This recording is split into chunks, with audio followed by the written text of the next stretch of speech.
Incoming transmission. Greetings, I'm Nair Shipweaver.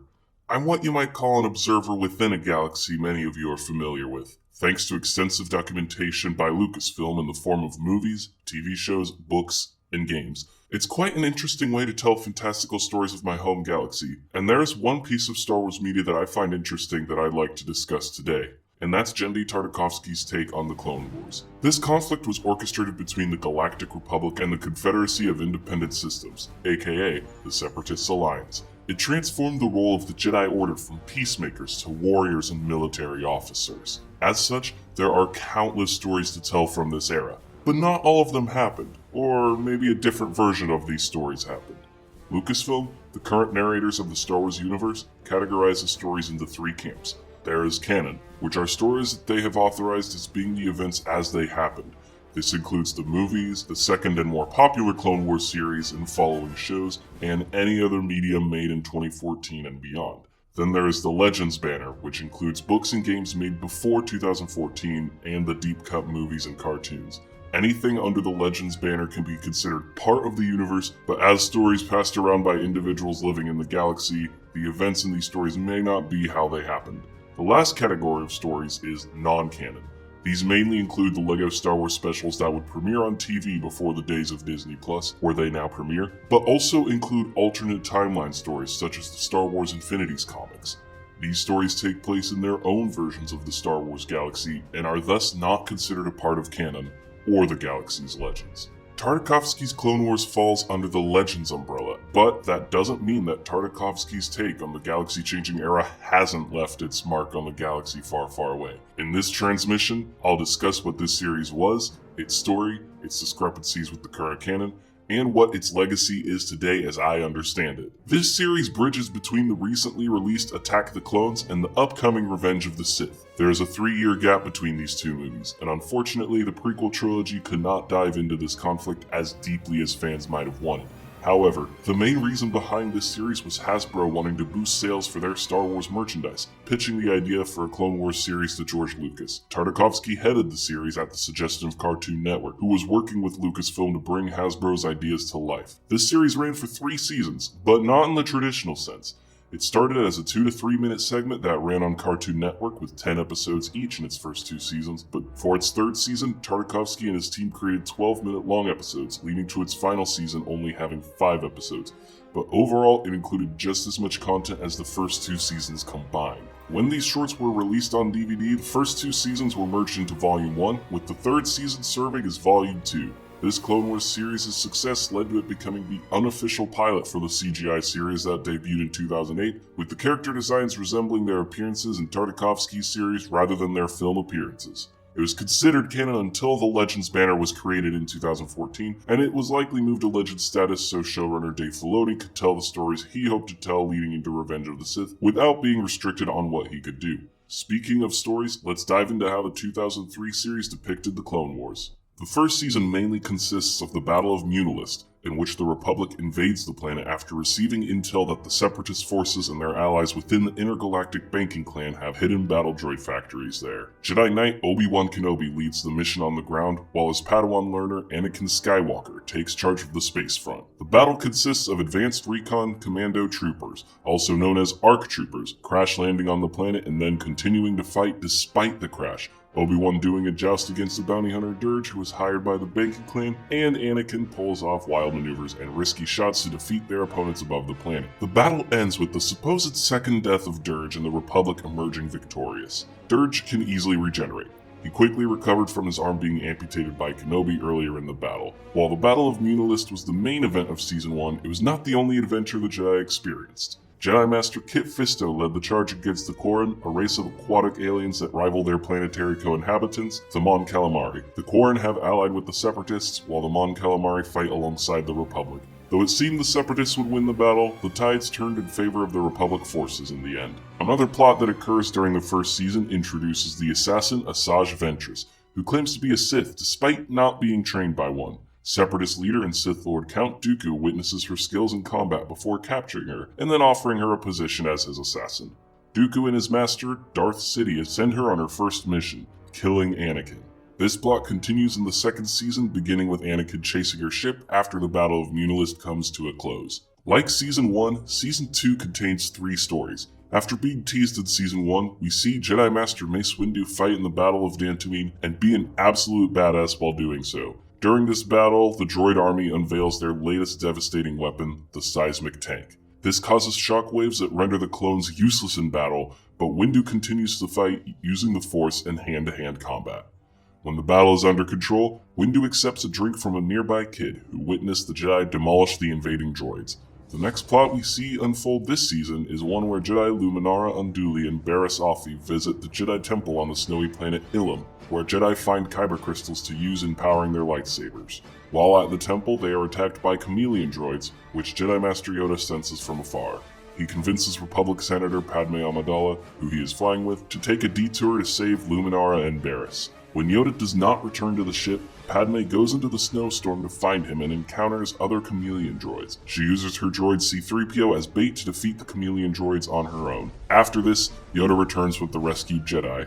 Once this story concludes, we see Anakin's pursuit of Ventress play out on the planet Yavin 4. Yes, the planet where we first see the Rebel Alliance in A New Hope. Unbeknownst to Anakin, Obi-Wan sends clone troopers to follow Anakin and give him backup. They are quickly wiped out by Ventress before she destroys Anakin's ride off the planet. The two engage in a duel to the death, where Skywalker starts to channel the dark side.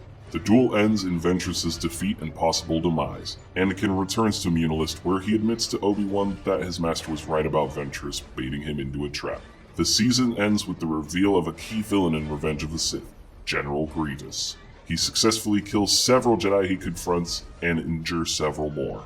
At the start of Season 3, an incoming squad of ARC troopers successfully drive the Separatist warmonger away, rescuing the Jedi who survived the battle. Not long after this battle, the Jedi Council grants Anakin the rank of Jedi Knight.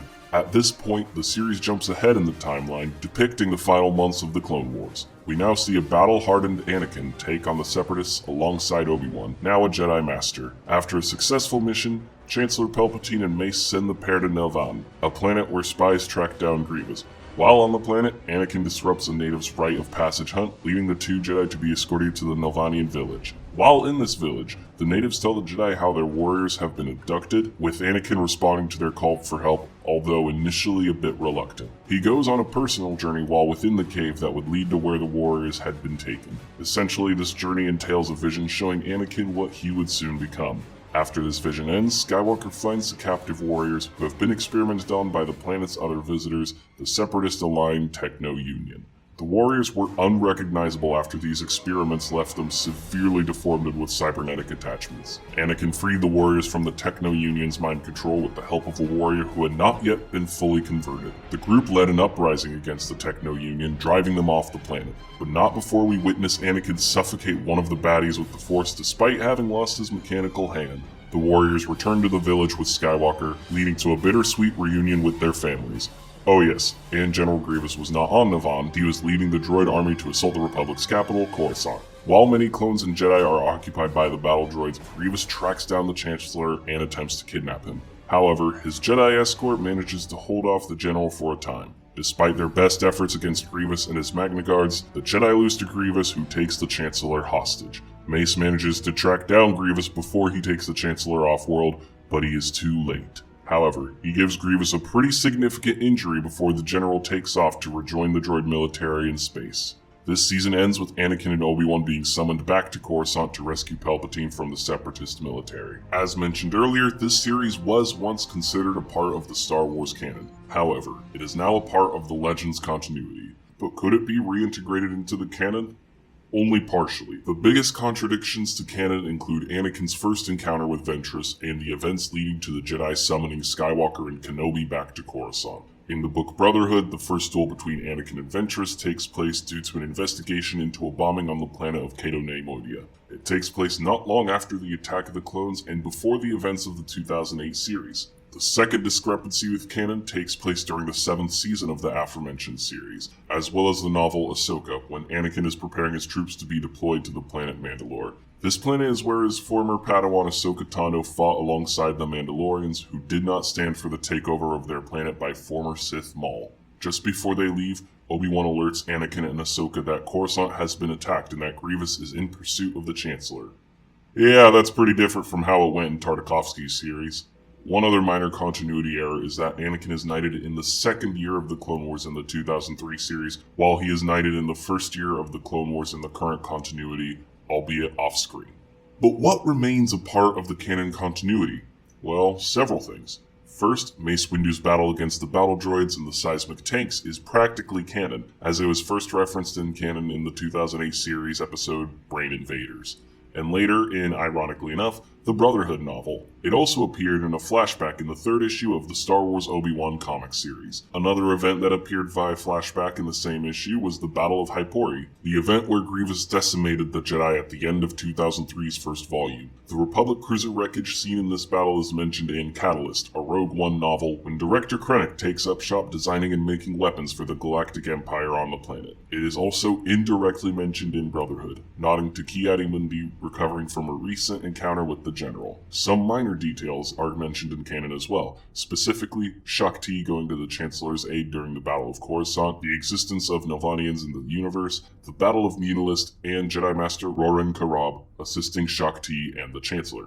Master Karab is not the only character who debuted in the 2003 series, as both Asajj Ventress and General Grievous, who debuted in the series as well, would reappear in the 2008 series, and audiences would see the theatrical debut of Grievous just months after Tartakovsky's series concluded. Dirge is another character whose first on-screen appearance was in this series, though, unlike Ventress and Grievous, he did not appear in the 2008 series. His first appearance within the canon continuity was in the Dr. Aphra comic series, and later would appear multiple times throughout the Bounty Hunters comic series. These took place in the Imperial era, but second-hand accounts from pirate Hondo Ohnaka confirm his active status in the Clone Wars era as well.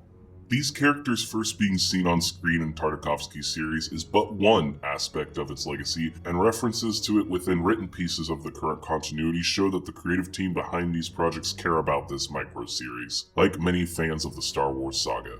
Additionally, the series received multiple Emmys for outstanding animation during its run, and many years later would find a home on Disney+, along with pretty much all other Star Wars content seen on screen. Even today, it continues to receive raving reviews online. I'd like to close out this transmission by recommending you watch this series if you are a fan of Star Wars, despite it not being included in the canon continuity. Now, remember that Legends is not strictly non-canon, but that it's a continuity of legends that originate from within the galaxy far, far away. Legends can almost be considered a canon for the universe's mythology, as different people pass these stories along to their children, friends, and strangers at the local cantina. It is an exciting series that is brilliantly animated and still an important part of Star Wars to many who grew up with the saga. Now, if you'll excuse me, I've got a delivery to do, and it looks like I'll be heading to Hypori for this one. I'll make sure to visit the wreckage Grievous left behind. Transmission over.